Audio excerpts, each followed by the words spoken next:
everyone, and welcome to our special deep dive episode of FP Next, powered by John Deere. I'm one of your co-hosts for this farmer and rancher-driven podcast, Sarah McNaughton, and I'm here with Curt Arns. Hi, Sarah. Yes, we're powered by John Deere, so for all of your equipment and technology needs, see your local Deere dealer. So, Sarah, I believe that you got to go on a neat little trip over to Iowa recently, and I think there was a major concert involved featuring one of my favorite country artists, so I'm really jealous, but I want to know, how'd that trip go? Yeah, it was fantastic. So we took my mother-in-law down to Ames, Iowa to see George Strait, and he played in the Jack Trice Stadium there on campus. And he was actually the first concert that's been there in 25 years. And I don't know the truth behind this, but I heard the last concert that was there was George Strait as well. So that was really Oh, cool. And of course, he's a wow. fantastic performer. So we loved that. And we had floor seats. And so we were able to see the home of the Cyclones, enjoy some great country music, and have a couple of those $15 stadium beers. So I know the sheer size of that stadium too, compared to the Fargo Dome where the Bison play, was insane to see how many people fit in that stadium. And then, of course, on our drive to Iowa, we drove through Minnesota and I checked out all the field conditions, and it's pretty wet out there. I know a lot of farmers are delayed that I've been talking to, but how's planting been going down in Nebraska? In recent week or so, 10 days, a lot of crops got planted. I mean, most of the corn is obviously done, but a lot of the soybeans that were left got planted. And yet, that said, a lot of farmers, gave up Memorial Day barbecues to go plant and get her done, and there's still a lot of wet spots. I saw someone planting the other day with a 4-row planter trying to get through one of their swampy areas, and that had standing water just about 3 or 4 days ago. So there's still a little bit of that left, but it beats drought. I will say that. Yeah, especially after the dry winter, we didn't have a lot of snow cover here in the Dakotas. I think a lot of us were worried that there's going to be a drought, and thankful that hasn't been the case. Of course, there's those green pastures, but Cole Sunny of Sunny Farms down in southeast South Dakota, I've done a cover story on him. Saw a TikTok of his today of trying to get into the fields and trying to till in some of that standing water that they had. So I know it's something that's happening in a lot of the places of like those planting delays and just trying to get the crop in. Yep. And it just seems like we're either fighting too much dust and drought, or we're fighting too much water and, all those swampy conditions. But either way, I have great faith that the crop will get planted, all of it. And, then we'll see what Mhm. happens on the other side of the season. Absolutely. I'm excited today to talk about a topic that many of the youngest ag generation is concerned about, but some experienced workers in the ag industry as well. Job hunting, right? Yeah, and I think Kurt, I might have job hunted a little more recently than you have, even though we both became editors for Farm Progress in 2021. I know I found my first farm broadcasting job out of college through our department's job board at NDSU, which was the old school bulletin board in the hallway with like the piece of paper stapled to it in the animal science building. Kurt, where did you go to find jobs in agriculture when you were looking? Well, I think my first job outside of working for my parents on the farm was not something I really had to interview for. I was pitching bales for a neighbor, and as long as I could throw a 100-pound small square bale, I was good to go. But my first job as an ag freelancer for a Nebraska farmer, I was attending Husker Harvest Days with my wife as a farmer. And the editor at that time, Don McCabe, grabbed me and said, "Hey, would you like to freelance write for us?" And I said, yes. And that kind of led into a lot of other things, including the chair where I'm sitting now. But I think for most recent graduates, it's probably not quite that easy. Yeah, I think a lot of recent graduates, those either looking for a new role in agriculture or change up, may have had those similar frustrations of finding expired listings, trying to find the truly agriculture related positions on other job sites, finding a position that is more Western than straight production agriculture, or maybe they just wish there was a better place to find those agriculture and Western industry jobs in all one spot. And that's why I'm super excited for our deep dive episode today. Actually, fangirling a little bit with our guest, who's someone I've admired and followed in the Western industry for years, who's Jessie Jarvis. And she is a third generation rancher in southern Idaho, a wife, mother of two of the cutest little cow kids. And she's the founder and CEO of the West and podcast host of Leaders of the West. She also has quite a following on social media where she shares about the Western way of life, an inside view of her daily life on their ranch, as well as Western fashion inspo and the Denim Diary series. Jessie, welcome to FP Next. We're so excited to have you here today. Oh, thank you guys for inviting me. I'm really honored. Anytime I get to do this type of stuff, it really does fill my cup. So thank you. Well, welcome to the show. Now, Jesse, you're a little farther west than Sarah and I for sure. And so you probably have maybe mountains in your backyard compared to those of us in the Great Plains. So, can you tell us just a little bit, about how your ranch has fared weather wise this past winter and kind of looking into spring? Yeah, absolutely. So we are right where the Great Basin Desert meets like the beginning of what would be the Sawtooth Mountain Range. So we are where the desert meets the mountains. Anything north of us till the Canadian border is mountains, and anything south of us to Nevada is all desert. So I feel like we really are the best of both worlds. This winter, honestly, it's been kind of a mild winter for us. We typically get a little bit of rain in the fall, and we didn't get much there, which is a bummer, obviously, on the ranching side of things. But January, we got a pile of snow. It is all melted off now, and we have a forecast of rain this week. So we're getting some much needed moisture. It's kind of greening up out on the desert and in our farm fields, which is exciting. So now I think we're in the season of mud, though. And who knows how long the mud season will actually last. Mud is every rancher's favorite season to work through, right? Oh, it's a pain. And we just started calving, so that's the worst Oh. time to have mud. We have calves in the feedlot and we're calving, so mud season is not our friend. Right. Well, we have a few things to cover today as we talk all things of the West and how to beat the agriculture job hunt. But Kurt and I always like to get to know our guests a little bit before we dive into the hard hitting questions. Well, as a farmer and rancher driven podcast, of course, we want to highlight your family's ranch. So, could you tell us just a little bit about, the story of your operation, who you ranch with, what kind of cattle you run, so we can get to know your ranch and your family just a little bit better? Yeah, of course. So I am a third generation on my family's ranching operation. My parents raise Black Angus cattle, and my husband and I, we have our own Red Angus herd. So we're on the commercial cattle side of things. And I am an only child. I was very involved in our operation from a young age. I went off to college and I worked for our state cattle association for a few years before coming back to the ranch, which was is now like 10 years ago. And I hate to say that because that anything and when you do things in decades, that really feels like you're aging yourself. So I've been home for 10 years. But my husband and I both come from ranching families in Idaho. And so that is really where we are rooted. We do work alongside my parents. And like I said, my parents, they have their own herd of cows. And then Justin and I have our own herd as well, which we are very lucky. We're able to run them separately, but also together in the sense that if we'll brand our herd one day and then we'll spend the next few days branding what my parents have. And same with like all of our seasons really align well, which works out very nicely for us. So yeah, that's a little bit about our operation. We always like to hear about Angus cattle. I know I grew up next to a Red Angus ranch, and my family and in laws run Black Angus. We always love to see it. So, For all those Hereford listeners out there, I'm sorry. right. We love all cows. All cows are good cows. And then another big part of your work is your presence on social media, where you share everything and anything about your life. And on a personal note, one of my favorite things you share is the Western style you take on the road with you to places like the Pendleton Roundup and the Nationals Finals Rodeo in Las Vegas. Of the times you get off the ranch and travel, is there one place or one event that stands out as your favorite during the year? Oh my gosh. Well, you mentioned two of my favorites, Pendleton Roundup. That's one that so we don't live terribly far from Pendleton. We're probably like 4 or 5 hours. And it's something that my family and I have gone to forever. It was the one time where I was allowed to skip school, and my parents would take me out of school because they didn't have anybody to babysit me if they left me at home. So I would get to skip school for a few days and we'd go watch the Roundup.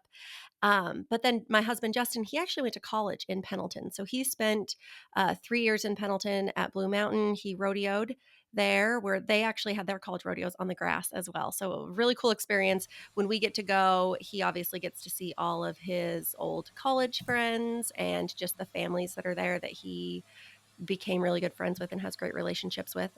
So it's always right before we harvest our silage corn. And then we kind of have a few weeks off before we start all of our fall cow work. So we always take it as like a little vacation, if you will, before all of our fall work starts. So that's definitely got to be on the top of my list. So that'd be fun to go back to your college rodeo town for sure, too. I'm sure you guys enjoy that. Yeah, sometimes probably a little too much fun. Right. So now let's get into the nitty gritty of what you and Of the West specialize in, which is job hunting in the agriculture industry. What really started your whole desire to start Of the West? What was your main goal with this platform?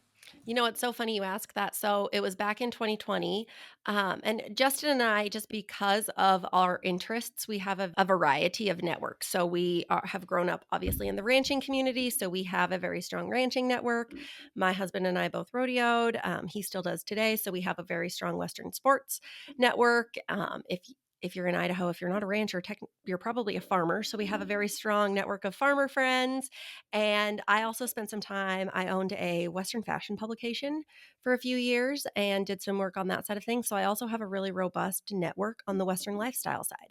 And one of the things that I recognized across all of those different industry sectors is that you'll hear people say, "Man, I'm really struggling to find a job." And you'll also hear employers say, "Man, I'm really struggling to find the right employee."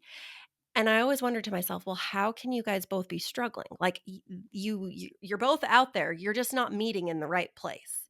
And so, but because of those networks, we consistently get calls from people or texts saying, "Hey, I'm looking for a new job. Do you happen to know of anybody who's hiring?" Or the opposite of that, "Hey, I'm looking for a new employee. Do you know of anybody who would be a good fit?"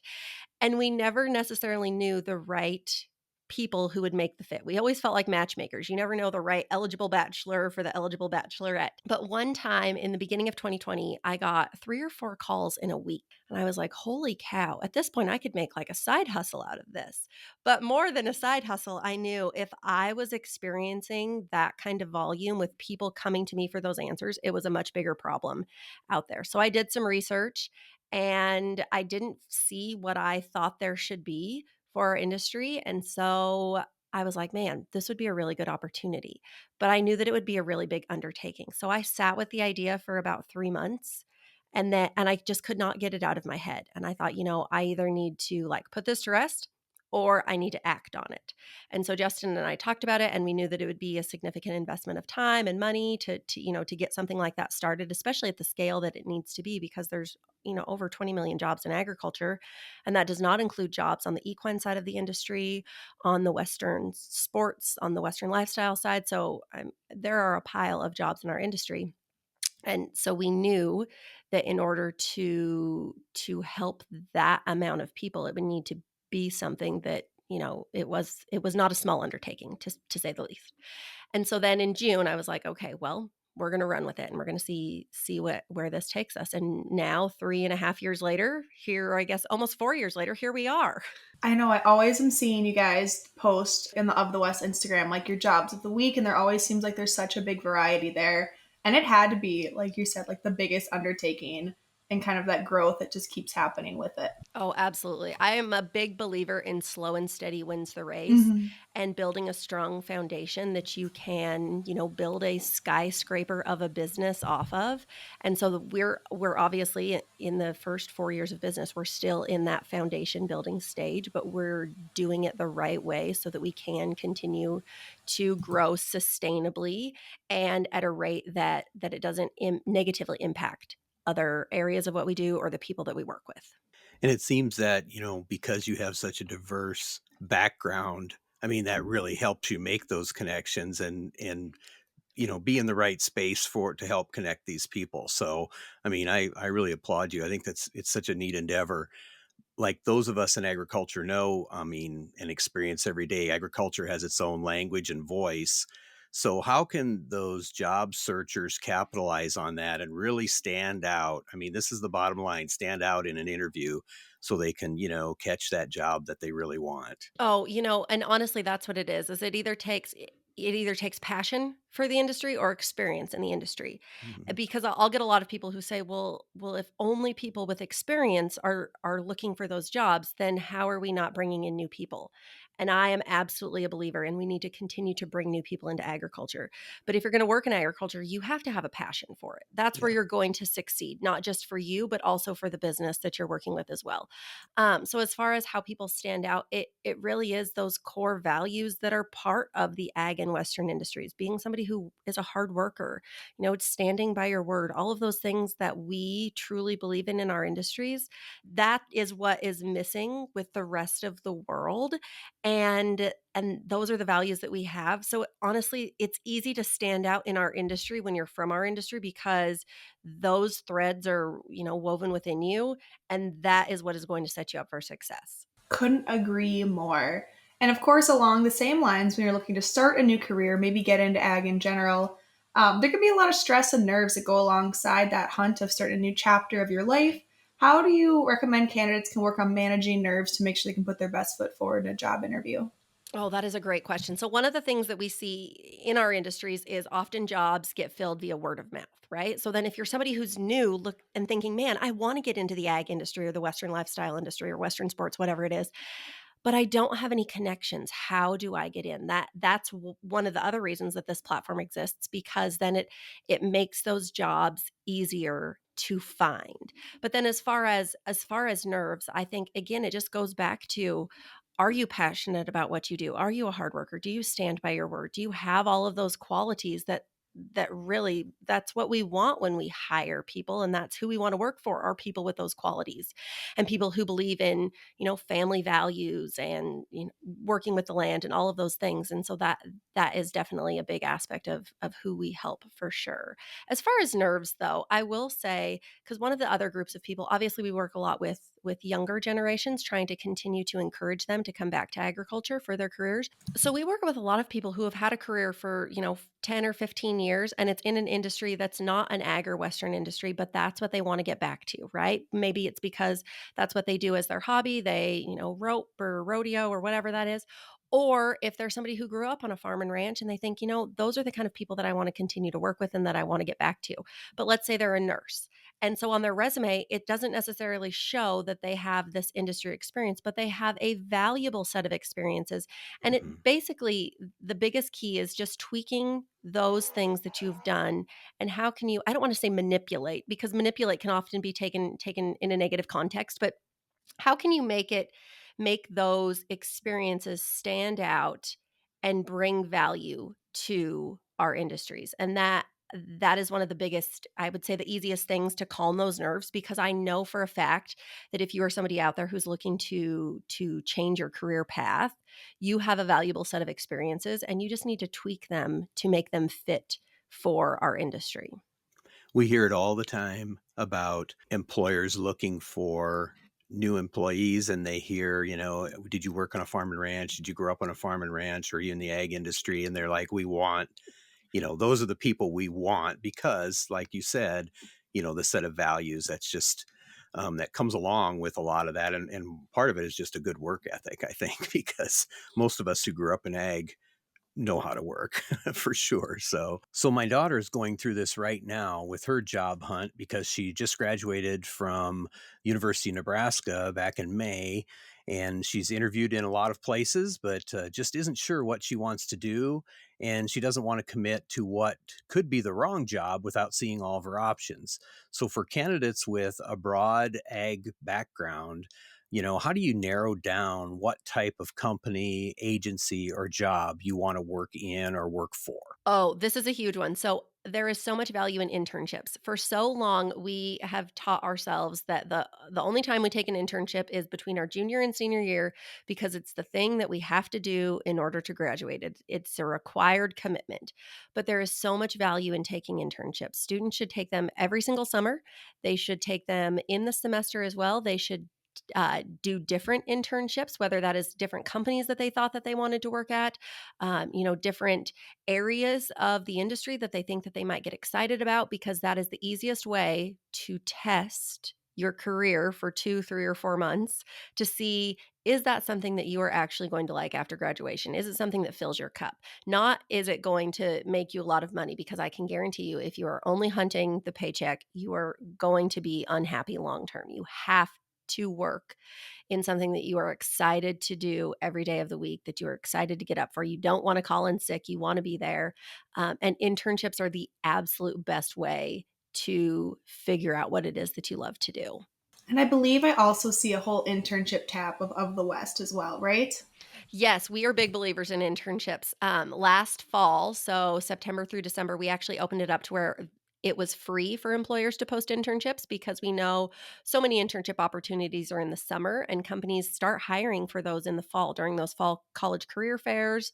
And in order to, for college students to make those plans if they need to move somewhere for the summer to find housing, like you cannot be a company who's going to hire a summer internship and start that process in March because students need more time, especially with the housing market in America these days. If they're going to, to leave their local area for your internship. But yes, so internships are huge. Also, internships are most of our job prices are 79 to 129. Internships are $59. So they're a little bit cheaper than other jobs just because we know it is tough to make the investment of buying a job when you're looking just to fill an internship role. But on the flip side of that, internships are huge for employers because it allows you to test a potential new candidate. If it is somebody who is absolutely amazing, I can almost guarantee you're going to want to make room in your company to keep them on because you've basically trained them for the last 3 months. So there's a lot of value for employers to have those opportunities as well. And that's one of the reasons that we are such big believers in the internship process for both job seekers and employers. And that is a great segue into my next question of flipping it around to look at the other side of the job hunt. And Of the West has corporate partners with companies like the American Quarter Horse Association, American Hat Company, Kimes Ranch, the National Cutting Horse Association, and more. What does Of the West help to offer employees and farms and ranches who are looking to fill positions in their companies? Oh, I guess the long and the short of it is access to great talent. And I say that because we've talked about the quality skills that people who have grown up in our industry have, or that people who are passionate about our industry. And there is so much value in being able to go to one single place and list those jobs and know that I'll say 98% because I don't want to get too technical. I probably couldn't necessarily back that 2% up, but a multitude of the people who are looking at those jobs want to work in your industry. Obviously, when it comes to agriculture, we do a very special thing, and not just anybody is cut out for that. And so, being able to get those opportunities in front of people who truly care, who want to see our industry succeed, who want to see your business succeed, who want to grow it alongside of you, that saves you so much time. And time is money. So having access to great talent all in one place, that is by and large the biggest thing that we do for employers. Getting back to the job hunt idea, I mean, what types of resources and opportunities does Of the West offer job candidates to help themselves, get ready for that new job? Yeah, so we do have a lot of free resources on the site. We have Mm.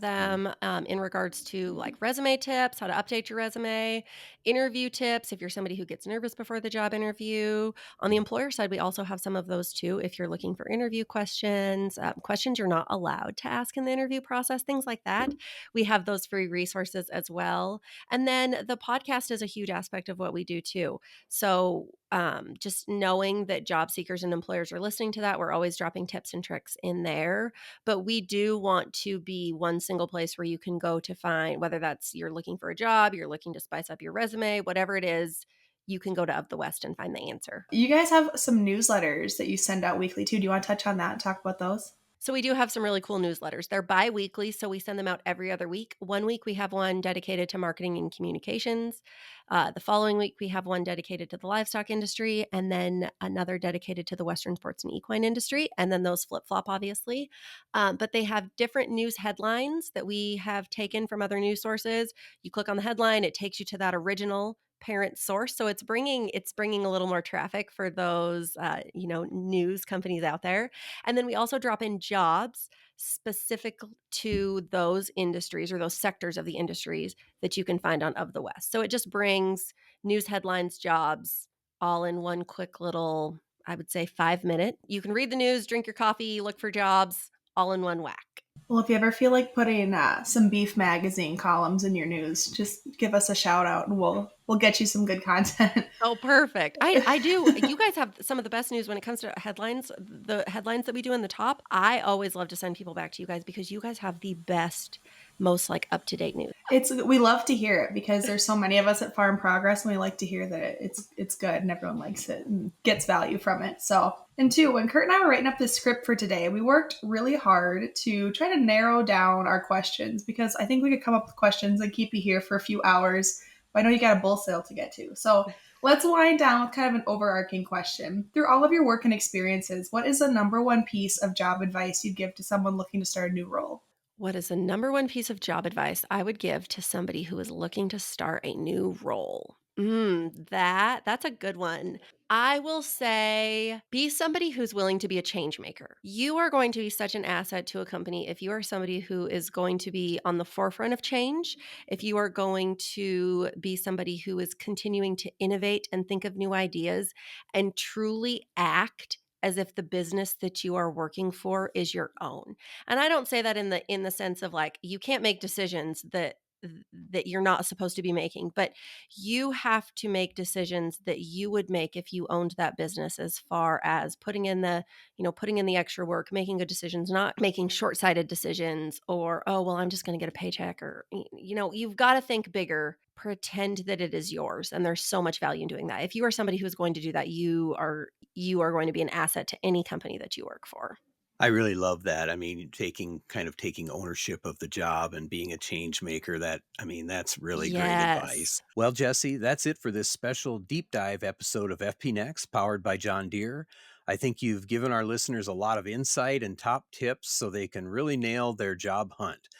We want to thank you again for coming on today, and we want to thank our listeners for allowing us on your farm or farm shop, in your field, or in your tractor. Thanks for tuning in with us today. A special thank you goes out to our digital production and marketing team members who put in a lot of work with us. And if you want to be sure not to miss any top stories, sign up for our Farm Progress Text Blasts, which bring the hot stories right to your inbox. You can sign up for those text alerts by texting FARM, FARM, to 20505. Be sure to follow Farm Progress on social media to stay up to date with ag news and more, and check out the digital edition of your regional publication at farmprogress.com. We will have links to Of the West, Leaders of the West, and Jessie's social pages in the description of this episode for you all to check out. And be sure to come back next time when we have Farm Futures senior editor Ben Potter on our next episode to talk about capitalizing on carbon credits and how maybe we're seeing carbon more recently in the news, but there's more of a history behind carbon than most people might realize. Follow along with FP Next by listening and subscribing on your favorite podcast platform and YouTube, or at Farm Progress Online, and be sure to leave us a review if you enjoy the show. Yes, leave that 5-star review anytime. Absolutely. And remember, if it's agriculture, your friends at Farm Progress have you covered. From FP Next, wishing you good weather and high yields. We'll see you next time.